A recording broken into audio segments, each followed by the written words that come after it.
Oh. So good morning, everybody. Thank you so much for joining us this morning. We did have a nice number of registrations. Hopefully some more people will join us during the course of the event. We're celebrating our 2-year birthday this morning, and we've got a little something special planned more for us than for you, because we're going to be doing a little event remotely. Now, just a reminder that all of us work remotely, which is quite interesting. So when we engage with each other, on a Zoom platform like this is basically what our team does every single day as well.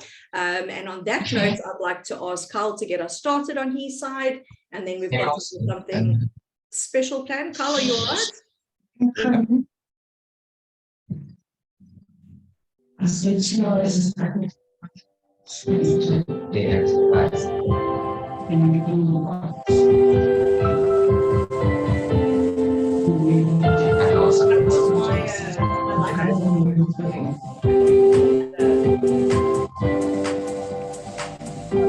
We all are going to spoil ourselves this morning with a cupcake for breakfast, and I know that Hendrik also has a cupcake on his side.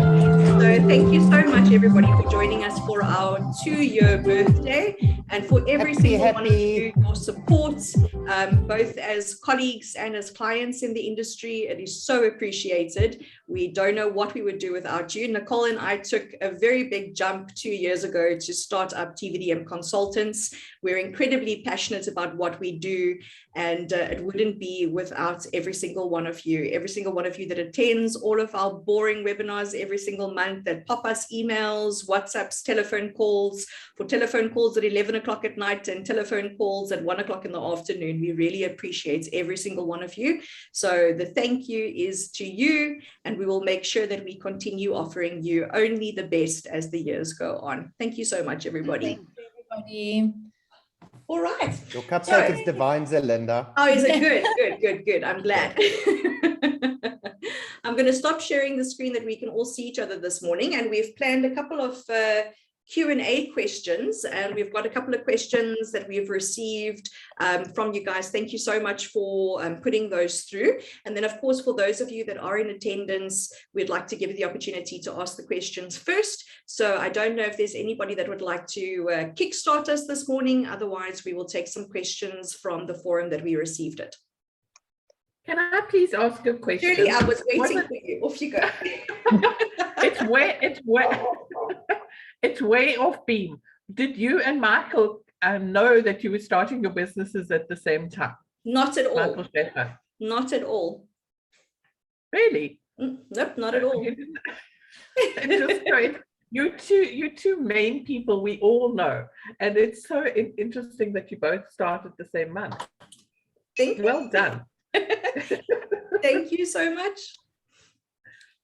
Anybody else? Ruth, I know you've always got questions for us as well. Off you go. No, I'm just enjoying it. Well done. Happy birthday. I think it's Thank fantastic. you. 2 years already. Like, wow. Thank you. Amazing. In the meantime, you had a baby and a new life. Yeah, that basically took 2 years. I felt longer, but yeah.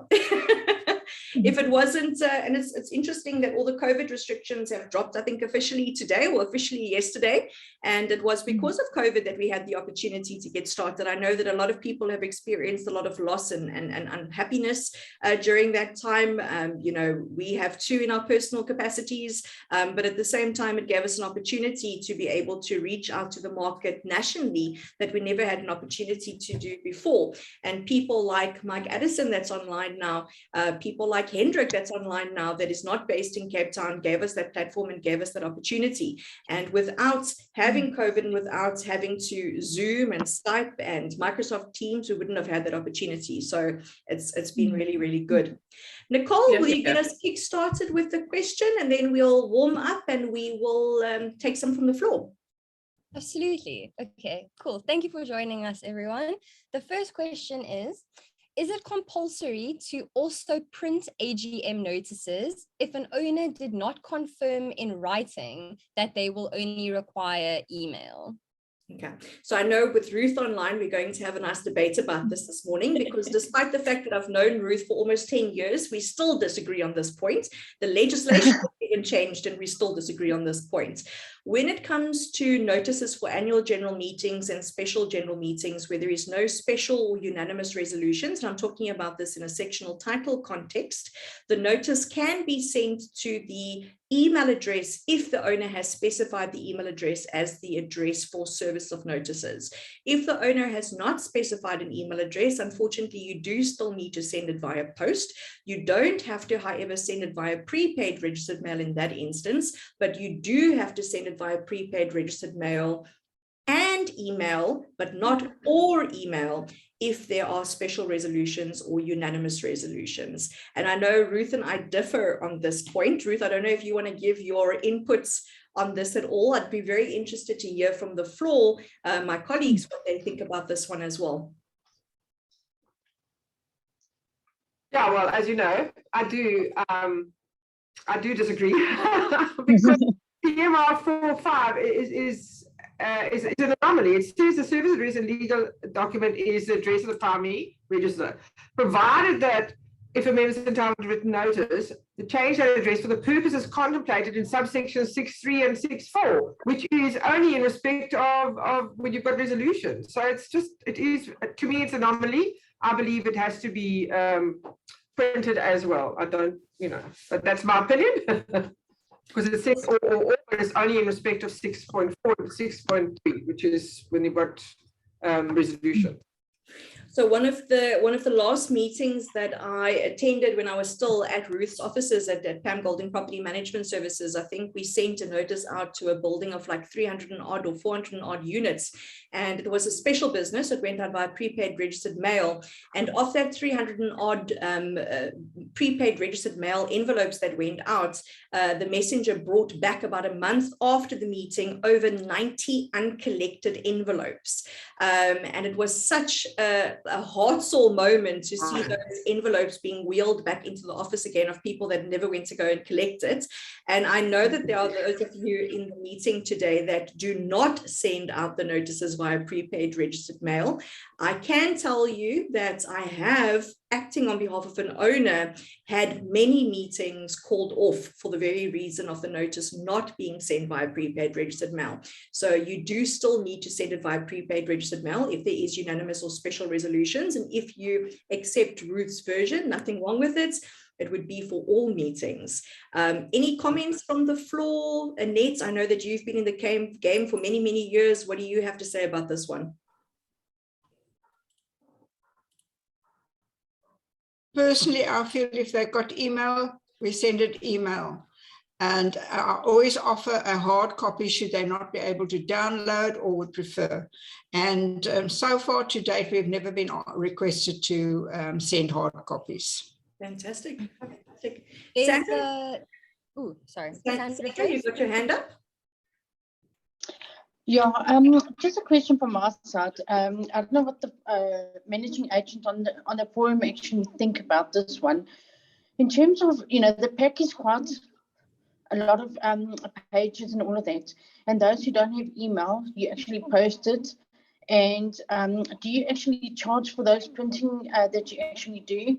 What I've picked up from my side, I've printed out, we've printed it, we've posted it in the letter boxes, and I walk past, it's raining, and the people just don't connect their posts. So I feel that those who don't opt to emails that it gets posted to them because of the responsibility element, I feel that we should charge for it. What do you think? I know from our side, and Ruth, I'm sure it's still the same. It's a post and petties charge that gets charged to the body corporates. I have heard where body corporates have recovered those costs from individual owners.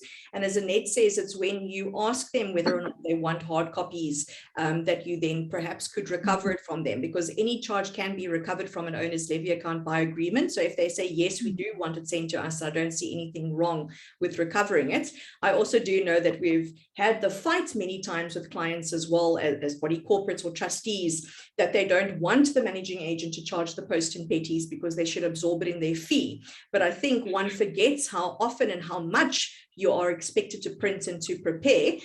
So it is a bit of a difficult one. I don't know, managing agents, do you have any comments on that before we take the next question from Shirley? Hendrik, I see your hands up and you're waving it.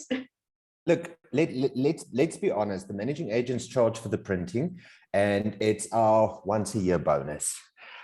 So we do print and we do charge. Yeah. We deliver to the units where possible, rather than post. And luckily or unluckily, majority of people don't update their details. So the unit is in most instances the domicilium address where we deliver. What we do, however, on our side is that when an owner purchases a unit or when we take over a new scheme, we send out with our welcome letters, the information sheet that they can complete, and they've got the box there to check. I want it on email only. So that's how we do it. Very good idea. Shirley, you had your hand up next in the queue. Thank you. I just wanted to say that on sectional title living, Elwin from Zentech actually made us aware that there's registered email. I haven't personally used it, but I think it's worth investigating that you can get registered email. And I don't know if that would take the registered post issue away, because it's obviously in the Act, but it does make the managing agents have security that it did get to the place that it was going to.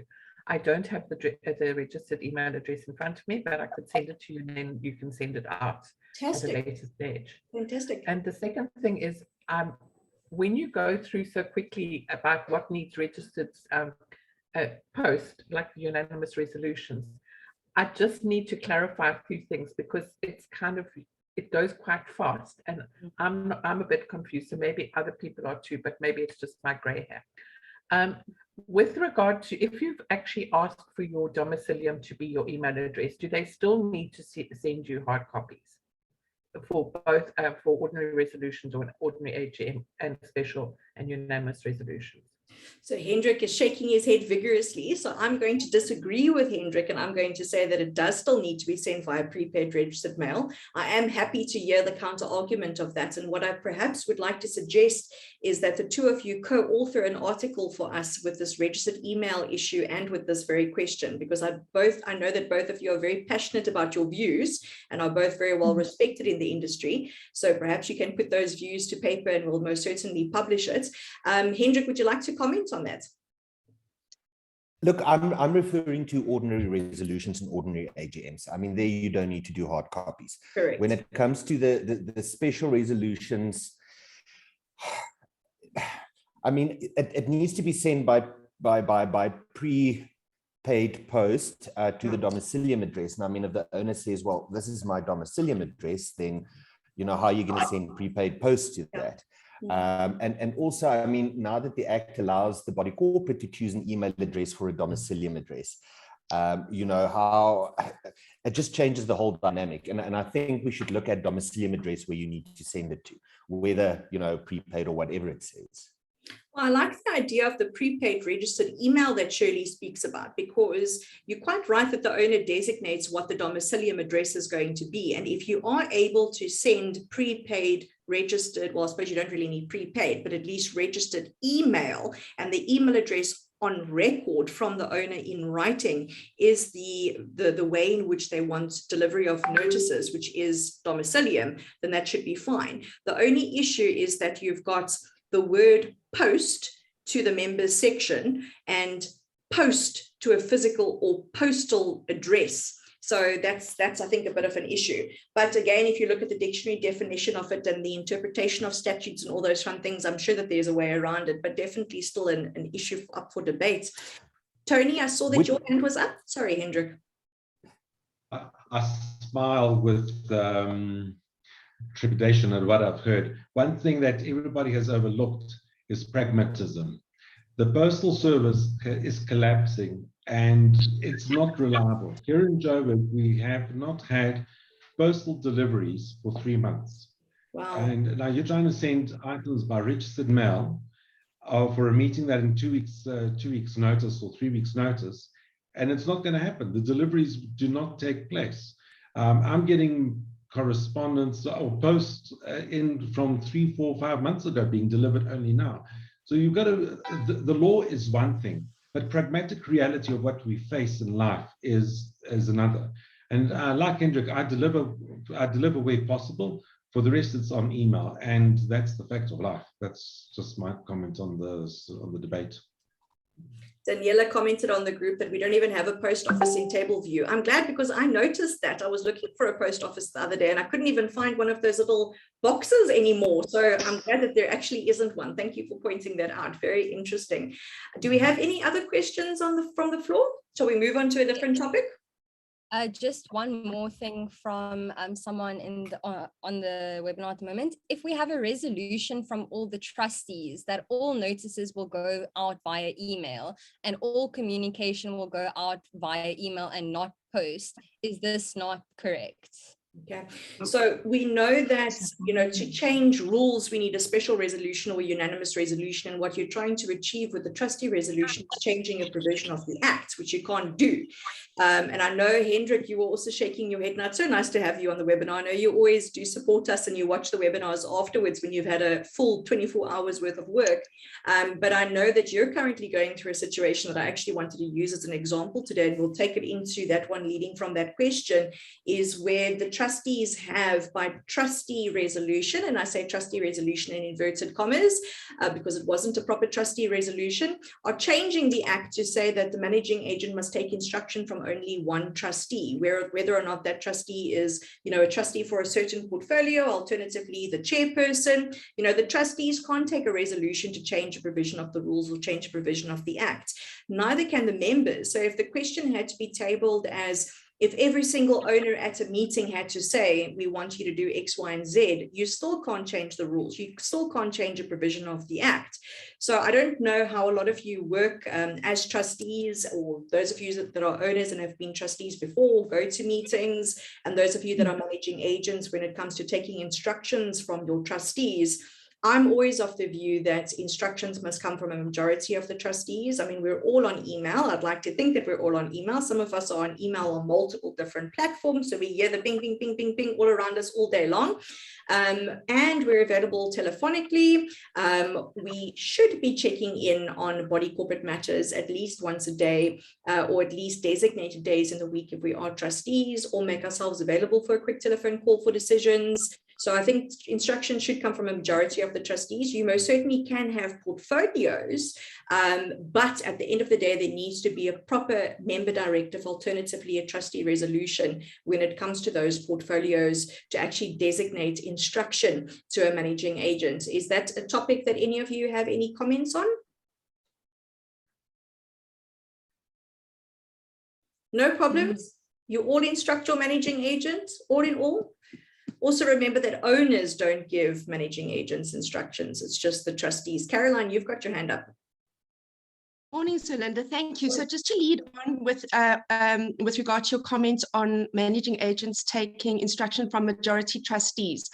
What if those trustees are instructing in contravention of the STSMA and other applicable legislation, and they are, say, one or two minority trustees who are wanting the MA to act in line with the applicable legislation? Can the managing agent take instruction from a minority in order to be compliant? Oh, it's a difficult one. So in terms of most of the management agreements that I've seen, the managing agent puts themselves forward as somebody that is an expert or is qualified in terms of legislation that will guide or advise their clients, which they then of course need to do because they'd be contractually bound.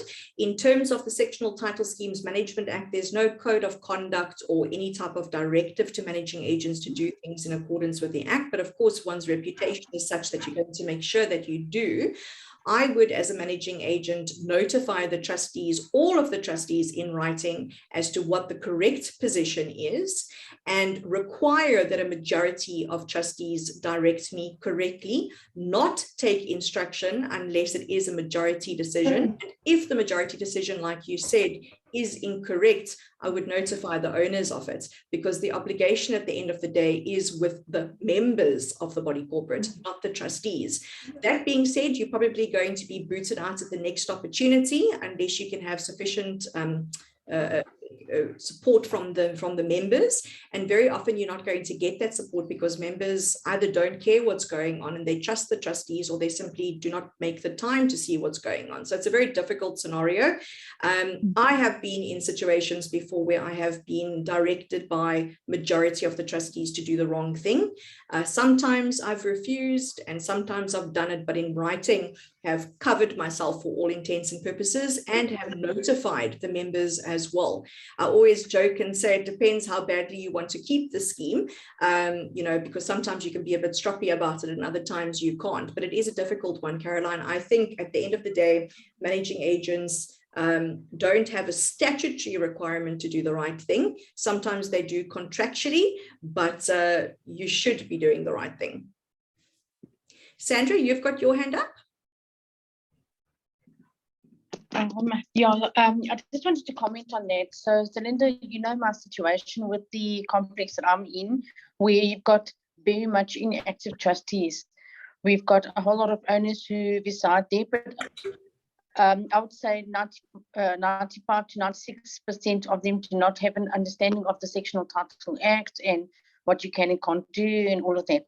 So I'm still in the same situation where I'm basically just copying all the other trustees and the managing agent in terms of instructions, things that needs to be done, disputes, handovers of real levies, all that kind of stuff. So I'm still basically doing it on my own. Yeah.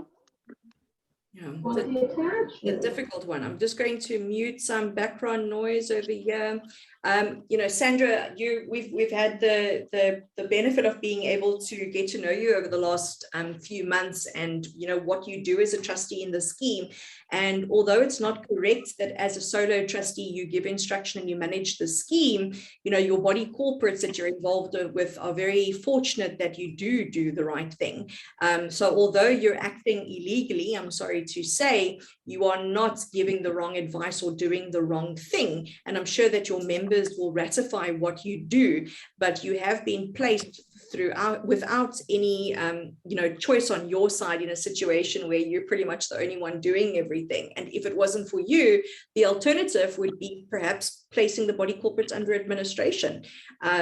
So, you have to look at let's be pragmatic, as Tony says.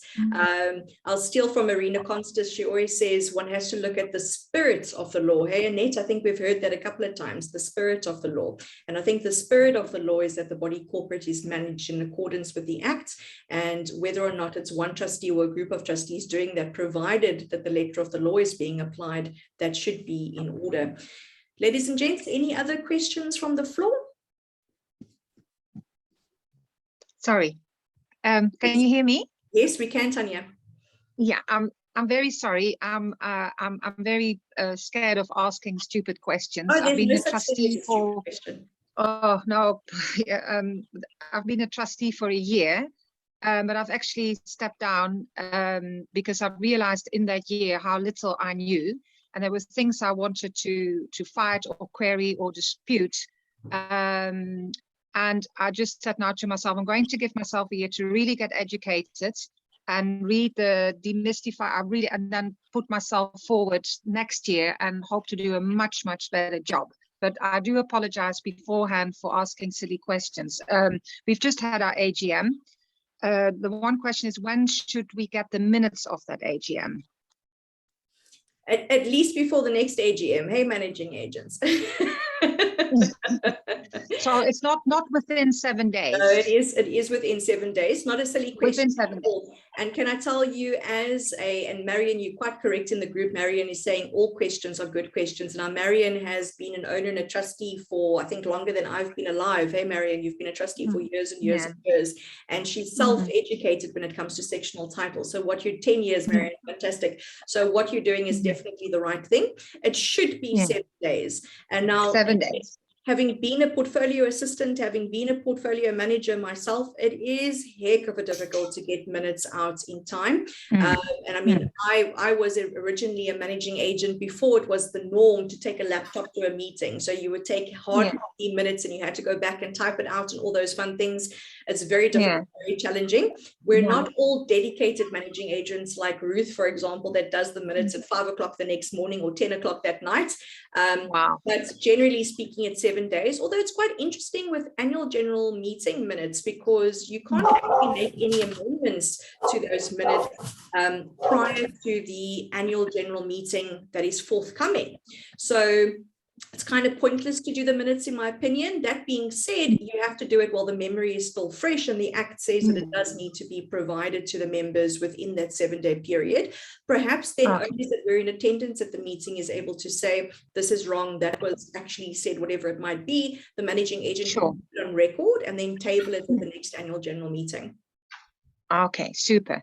And also, what is the correct procedure? Because I've heard two different things.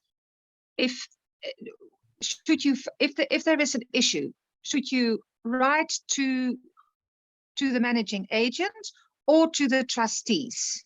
Or should the managing agent contact the trustees that they've had a complaint from an owner or a query from an owner? I just don't know how the loop works. It all depends on your specific scheme. Most of the time when we're working with body corporates, and I can speak from personal experience as well, most of the trustees prefer the communication to go through the managing agent. The managing agent will then deal with what they're able to deal with and refer the remainder to the trustees. Many trustees prefer to not be corresponded with, and that's 100% fine as well. If a scheme does not have a managing agent, obviously the trustees are then the trustees are. Otherwise a building manager or something like that, but it all depends body corporate to body corporates. Claudine, I kept on muting you there. Meantime, I think you had a question and then we'll go. I had a question. Yeah. I can read it.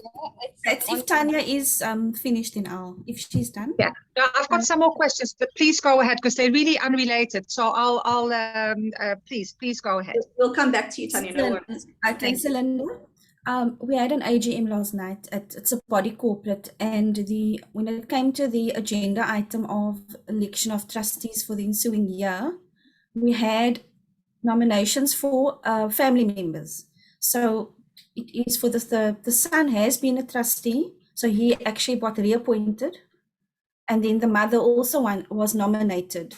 So there was a bit of a discussion, and some people had they contested that, and they weren't sure if it's allowed for family members to stand both as trustees for the same year due to a possible conflict of interest. So for that reason, the maximum is 5, and for that reason they have now 4, where the mother said, okay, fine, until we can find out the correct details, she will step down or be removed from the actual nominees. So we just wanted to make sure that it is actually permissible or not.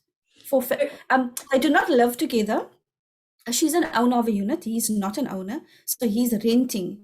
And he's been a very integral part of the board of trustees with regards to maintenance, etc. So, yeah, if you can please shed some light on that. Sure, 100%. So under the old Act, you had to be an owner or the spouse of an owner, or the majority of trustees rather had to be an owner or the spouse of an owner, which then meant that you were able to have multiple people from the same family as trustees. Now anybody can be a trustee. And if the only people that are making themselves available happen to be related one way or another, so be it, provided the members decide on the number of trustees and the members decide who those trustees are. Of course, they are placing themselves in a bit of a difficult situation should there potentially be a conflict of interest, because the Act specifies if there is a direct or an indirect interest, you have to recuse yourself as trustees. So they might be placing the body corporate in a situation where they're actually not going to be quorates. In other words, there's so many people that have a direct or indirect interest in a matter that when they all recuse themselves, there's nobody left to take a decision. Bearing in mind that the minimum of 2 trustees are required to act. And if there is only 1 remaining, the only thing they can do is go to encourage the members to appoint new trustees, alternatively co-opt trustees. So this is where having alternate trustees is a good idea, that if there is an instance where there is a conflict of interest, the alternate trustee can step in, and that alternate trustee would then be somebody other than a family member or somebody with an interest that can actually take that decision. Does that answer your question, Claudine? If I understand correctly, you're actually saying that it is permitted, but they will within certain boundaries, basically. So yes, in each situation it comes up, yeah. Yeah, definitely. If there's a situation comes up that there will be a conflict of interest, then that person will have to recuse themselves. That will then leave 4 other trustees then to make a decision, because then if she is included, it will be 5, which is the maximum. Correct, 100%. Perfect. Thank you. Yeah. No worries, no worries. Marion, I see you've got your hand up. Unmute, start video. Where's my video? Okay. Can you see me? Yeah. Yes. Okay. Thank you. Yeah, just about minutes. I take the minutes of our meetings because we had a managing agent a couple of years ago, portfolio manager who was totally useless, and I started doing it, and we've now changed our managing agent company as well as portfolio manager, obviously, and I'm hoping to hand this over soon. But a couple of tips about this. One of them is that I do most of the minutes even before the meeting. Now, this sounds funny, but we get written reports from our building manager. We get written reports from some of our other trustees. So those can be cut and pasted into the minutes. There's a lot of things which we know are follow-ups from the last month. So I mark those as follow-ups, but then it just means, you know, yeses or nos can be added later. Things like we put arrears table, an arrears list of our worst offenders. Those go in the minutes as well. Those sort of things. So those are prepared before the meeting, which obviously makes it a lot easier to get the minutes out after the meeting. The other big tip, of course, is to record. I record it on my phone. I've got a piece of software which speeds it up just a little. It speeds it up by 20%, which means that when I listen to it later, it goes a little bit faster. And that also helps a lot with typing up the minutes. But yeah, we've always had our minutes out well within a week. Fantastic. What a great idea. Nicole, now, can you imagine if I had to be sped up 20%? You literally would be listening to a chipmunk on the other side. I thought fast enough to start off with. So the pre-populated minutes is a fantastic idea. And if you are not as technologically challenged as I am, to have your laptop or iPad or whatever at the meeting is also a great idea. I'm not too sure if Anya is online, but Anya showed me an application once where as you speak, it transfers or transcribes your words into text, which was quite cool, provided everybody speaks clearly enough and not too quickly. I used to have what I thought was absolutely magical. It was a pen, and as I used to write, it used to convert into text, and I would plug the pen into the computer and it would convert to text. Of course, it wouldn't read my doctor's scribble most of the time. The iPad now has a pen as well that converts. And Nicole, I'm sorry to say it's not as easy as I thought it was going to be, but I'm sure you'll say I told you so. And when I was at Pam Golding, and Ruth, please make sure that TJ listens, I had the world's best PA, and she used to pre-populate the minutes for me, leave enough lines for me, made sure that I didn't used to waffle with my minutes. So it is definitely possible to pre-populate it. Linda, you've got your hand up, and then Hendrik. Hi, can you hear me? Yes, I can.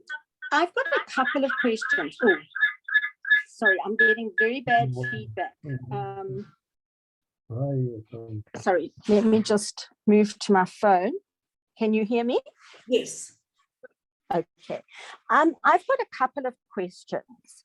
I was asked to stand as a trustee at a complex where 2 trustees had prevented the owner's instructions from being implemented. In January 2020, the owners instructed the trustees to get the conduct rules amended to allow a whole lot of things, but one being 2 animals.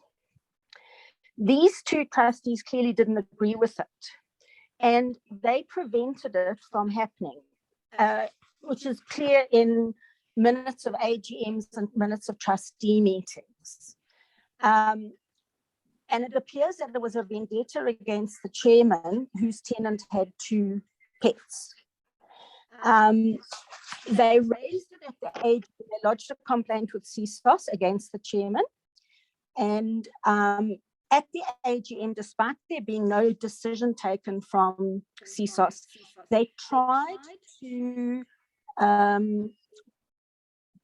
prevent the chairman from standing as a trustee again, disclosed all the details, but despite that, the chairman was elected again as a trustee. But I was then elected chairman by the trustees, and to familiarize myself, I went through all the back history, and it became very apparent that this was definite decision by the 2 trustees. So we had our first trustee meeting, and I said, I will get, the conduct rules amended, etc. There was no complaints whatsoever. So at the AGM, one of the trustees tried to prevent non-owners from being allowed to stand as trustee, and the chairman refused and said, no, the law allows anybody. But he repeatedly tried. He then instructed the chairman to request all people nominated to confirm whether they were owner or proxy. So I introduced myself as a proxy, and but I have been a trustee for 26 years, and I have been chairman of 22 complexes, some for as long as 12 years. That's why I have grey hair. Well, so I gave my background, and they were happy with it. At the first trustee meeting, they were happy with it. The one trustee then sends a unilateral letter to the managing agent instructing them to remove the chairman as trustee, because now the CSOS rules come through, and he said ruled in favor of the body corporate. So I said, I want a copy of the ruling. The ruling said, yeah, the tenant must remove 1 pet, but their appeal to have him declared unfit to or removed as chairman was denied, that there was no foundation. So I sent through and gave the legislation saying no trustee gives unilateral decisions. It's got to be a decision taken by the majority of trustees. Yes. And oh well, they lost their minds. So he immediately sent to the management that to call for a special general meeting for my removal, because I'm not an owner, and for the removal of the previous chairman.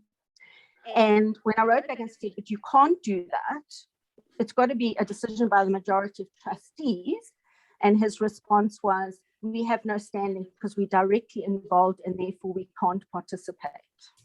So I'm gonna cut you short there a little bit, Linda, and what I'm going to offer is to give you a telephone call either later on today or tomorrow to chat about it a little bit further, because I think you've got multiple questions in one here. But there's definitely not there's no grounds for your removal. You are entitled to be a trustee. You're not an owner, as we mentioned. Asked a question. So is it okay if we take that offline and have a discussion? Would that be all right with you? Can I just ask one more thing? Yes. Since then, the managing agent has ignored all my phone calls and all my emails. So it would appear that the managing agent, which is what I was told previously, has been acting in collaboration with these 2 trustees. Okay, so I'm gonna answer that one, and then we're going to move on. I'm so sorry, we've got limited time this morning, and a couple of guys are messaging me to say, please answer my question. It's so difficult as a managing agent, and we spoke about it a little bit earlier, where you get an instruction. You can't take an instruction from an owner as a managing agent, and you must take instruction from a majority of the trustees, whether or not that instruction is correct or not. I've very often given the advice and obviously not applicable to your scenario, but I've given given the advice before to managing agents to not engage with owners when it has nothing to do with the administration and management of the body corporates. And that's when the managing agent is being harassed or is being, there's a personal vendetta, or, is just being treated very poorly. So for those reasons, managing agents don't have to correspond with you. But if it does have to do with the administration and management of the body corporate, then they most certainly do have to. But Linda, I'm going to give you a call afterwards and we'll discuss it a little bit further. I'd like to see that adjudication order as well. We've got a couple of other questions on the group. Nicole, Louise from Annette Lang's office has sent through a question. Can you just scroll through there and let us know what that one is? And in the meantime, I'm going to answer Jonathan's question on the group, because I think it's quite an interesting one. It's one that we've actually just consulted on the other day. If you record the meeting as a managing agent, who owns the recording, and are you obliged to send to anyone who requests, especially those not in attendance? And one of the requests one of the suggestions that Marion gave us earlier was to record a meeting. And I think the whole recording of meetings is the best and the worst invention. Now, I like to record meetings, number one, because the memory fails, and number two, because people tend to behave a little bit better when a meeting is being recorded. At least that's what I like to think.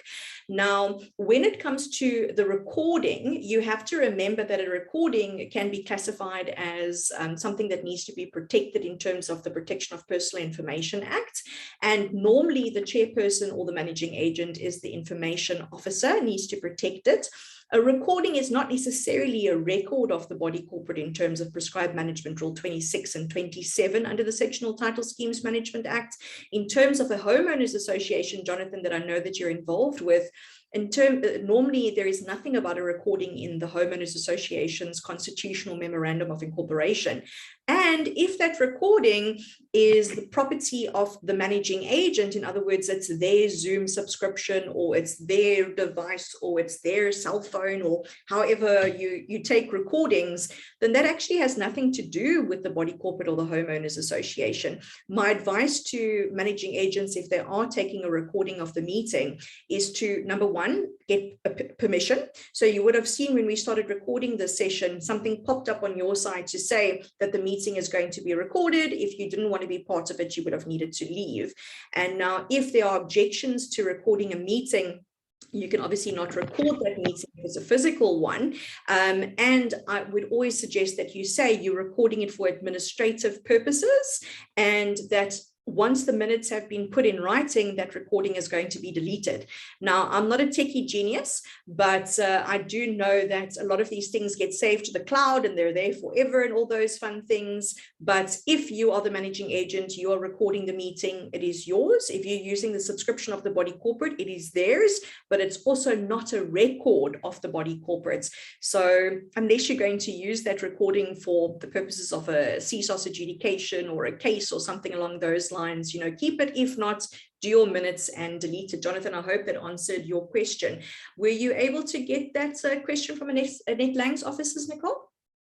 You're on mute. You're on mute. Sorry, I was able to get it. It deals with the issue of overcrowding. So just going to give a little bit of a backstory quickly. It's a 1-bedroom unit. The owner, who is also a trustee, had a baby. They were then notified of an overcrowding issue in 2020 when their child was 6 months old. They were then presented with the conduct rules, which clearly states that it is 2 people in a 1-bedroom unit. The trustees then came to an agreement to give the owner an additional 2 years from 2020 to rectify the overcrowding issue. She was not in agreement with this arrangement. Now, then there's a whole, she quoted a Paddocks article, sent it to the managing agent and trustees, basically quoting that overcrowding is due to sanitary inconveniences and parking and the width of the stairs and things like that. And she argued that her 6-month-old son is not imposing on any of these things. And then the question that Louise has is, if the trustees allow the overcrowding to go on, there will be no leg to stand on for future owners that may have extra people staying with them and thus also causing overcrowding. How do the trustees now go about enforcing the overcrowding rule when a child is an extra body, as is in this case? So I know that Nicole Tavares likes to be in the background when it comes to this type of thing, but this is her speciality right here. Now, when I was, well, Nicole and I both were at Paddocks, I once received a request from trustees to write a stern legal letter to a couple that were overcrowding. And the way that it was explained to me is that this third person had come to live there and they were causing all sorts of nuisances. And I was still a very young, naive attorney. So I wrote this letter and I got a response from one of the occupiers to say, do you know who this third party is? It's a baby, a newborn baby. Now, this was before I had my own newborn baby. So I thought, oh, well, it's definitely overcrowding because a newborn baby, I can imagine, is a horrible nuisance. I can attest my 9-month-old still doesn't walk or cause any type of, well, definitely sanitary inconvenience, most certainly, but is not walking up and down any stairs, causing a nuisance from a noise perspective, most certainly. But, you know, I don't think it's right to say that a 6-month-old baby is the party that is overcrowding. That being said, I'm going to answer from a Cape Town perspective because it's in terms of municipal bylaws and all of your municipal bylaws will be different. But in Cape Town, it used to be per sanitary convenience. So in other words, per sewerage outlet. So if you had 2 bathrooms, it would be 9 people per sewerage outlet. So an apartment with 2 bathrooms would then be able to cater 18 people. Then it was amended to speak about a habitable space, bearing in mind that anything other than a bathroom or a kitchen can be converted to a habitable space.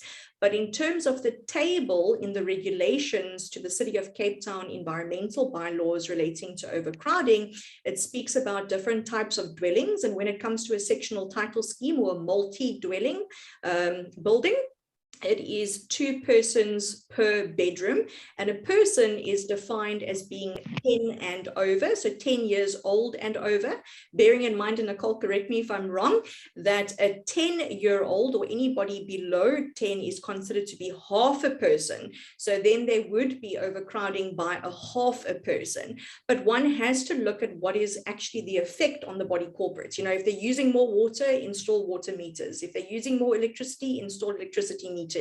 If the 6-month-old is pressing the buttons to the elevator too many times, you know, you control that type of conduct. You have to be, and again, Tony, I'll steal it, pragmatic when you apply these types of provisions.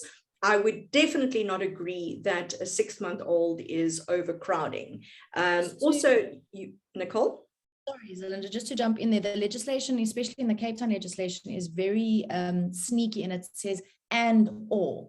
If it was or, it's very easy. You can have 2 adults, or if it was and 2 children under the age of 10 per bedroom. Very simple. But because it says and or, it becomes a gray area. So especially with the kids being under the age of 10 is half a person. So you would always be allowed 2 children to 1 adult.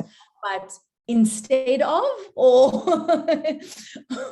shall the children stay by themselves? So that's where it becomes a little bit tricky. Yeah, especially in Cape Town. Very good question, Annette. I'm sure you guys have seen that question relatively often because it comes from your offices. And one really has to look at, you know, how long is the person living there? Are they really causing, you know, an additional resource on the body corporates? And interestingly, the Community Scheme Ombud Service a couple of years ago handed down a CSOS adjudication order where they allowed the body corporate to raise additional contributions if the body corporate could prove that there were additional pressure points on the body corporates when it came to overcrowding. I mean, if you're looking at 10 people living in a 1-bedroom apartment, you most certainly have to do something about it. But if it's a young couple with a baby, maybe even 2 babies, you know, can't control these things, I don't think you need to put them out on the streets. Hendrik, you've got your hand up. Yeah, it's actually a new question, so I don't know if you finished with that one. No, go ahead. Okay, so basically something that we're dealing with quite often is where you've got, for example, wooden windows and owners want to install at their own cost, want to replace it with aluminium. You know, body corporate sets the standard, blah, blah, blah, everything is in place, they can do it.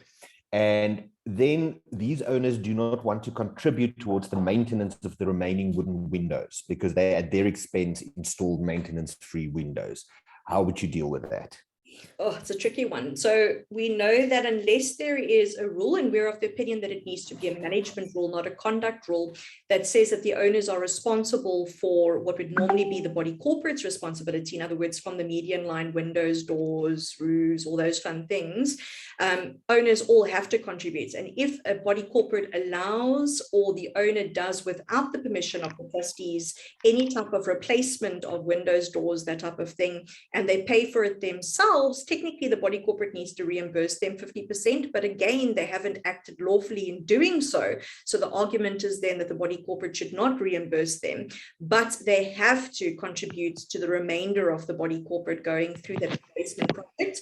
What they could do is retrospectively put a rule in place and apply it.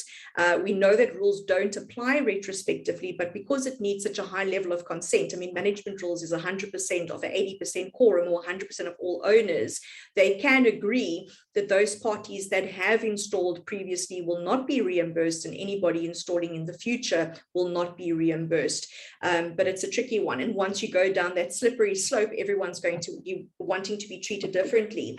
In a consultation a couple of days ago, I actually used my own sectional title scheme as an example. When I moved in, we had a horrible storm and my window got blown out. I got a contractor in, got a quote, sent it to the body corporate and said, please, let me know if this quote's okay. You need to pay 50%. And they said, Zelinda, we've got a policy in place that everybody's responsible for their own windows and their doors. So I said, that's great. Please show me the rule.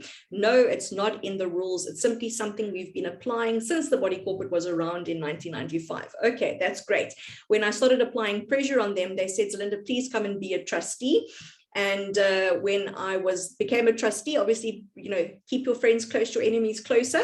They said to me that if I had to push this, there would be many owners that would then institute a claim against the body corporate. Prescription wouldn't apply, and the body corporate would basically be bankrupt with all of these claims against them for the 50%.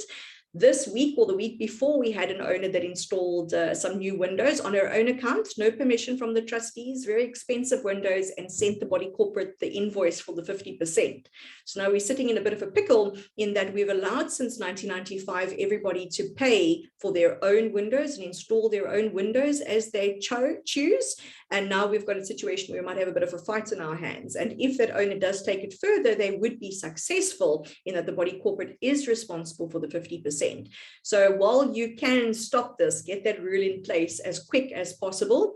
And I know that it is difficult because it is a unanimous resolution that's required. And interestingly, the last time that we submitted a rule like this, and we do generally have about a 99% approval rate from the Community Scheme Ombud Service, there was correspondence from the CSOS that they said they will not accept it because it is a deviation from the Act.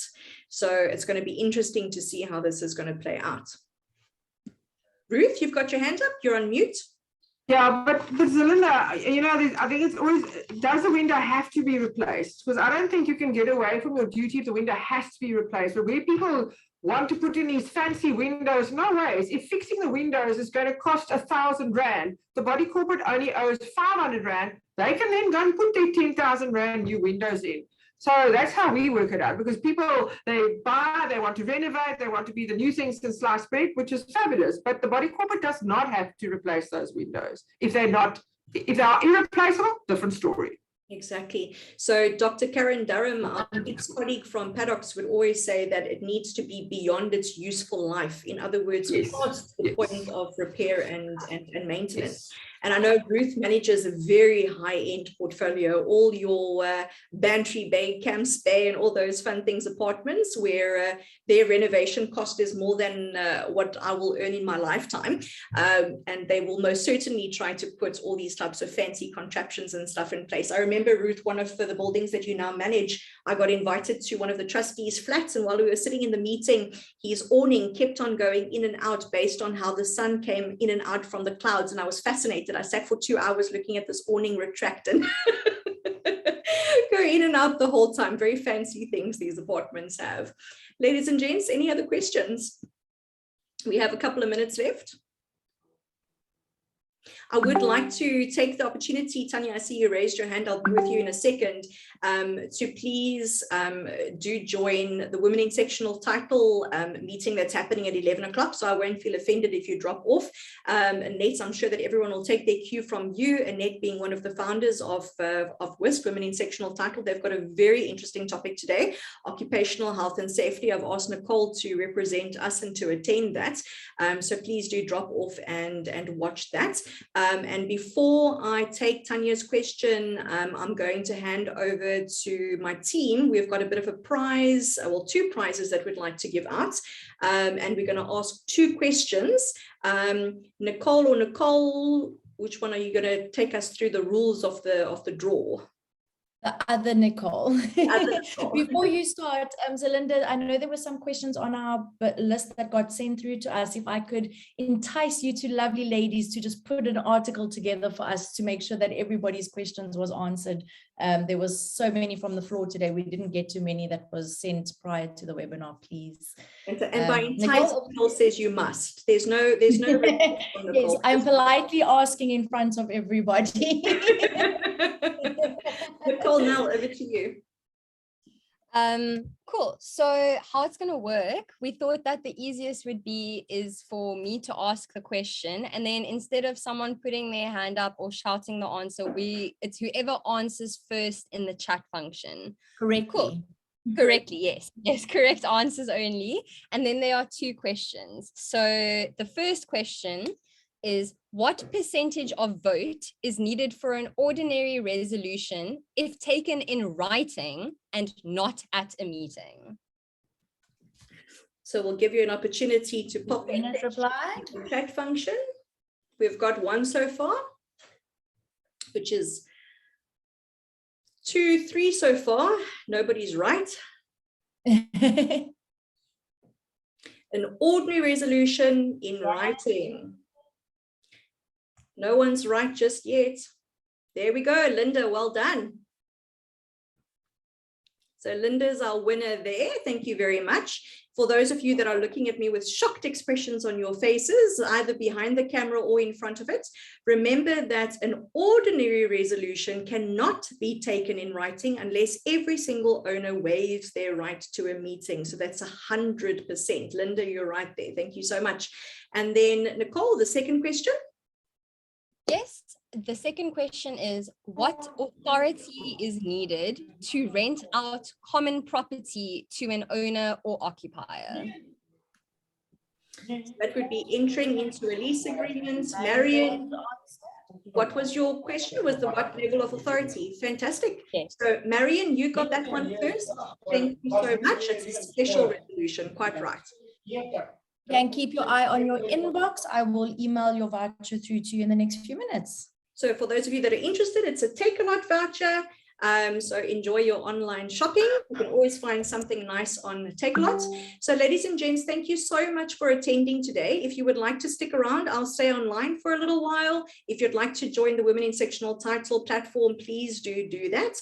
Our session will be recorded. A copy of the recording will be made available on the website. And a reminder for those of you that are keen to travel, alternatively that are based in Cape Town, we're going to be having a physical event on the 7th of July at Atlantic Beach Homeowners Association, managed by Ruth's team, Pam Golding Property Management Services. That is going to be an afternoon event, and our speakers are going to be Mike Addison of AdSure and Aubrey Steeman of Multiprof, and then Philip Nell of NABA. And we're also going to kindly have Shirley Bailey that's going to be in attendance as well on that day. So ladies and gents, thank you again for attending. Tanya, I know that you had your hand raised. You're welcome to ask your question. Now, for those of you that can't stick around, thank you so much for joining. Hendrik, thank you so much. It was lovely to see you. Bye. Tanya, over to you. Yes, hi.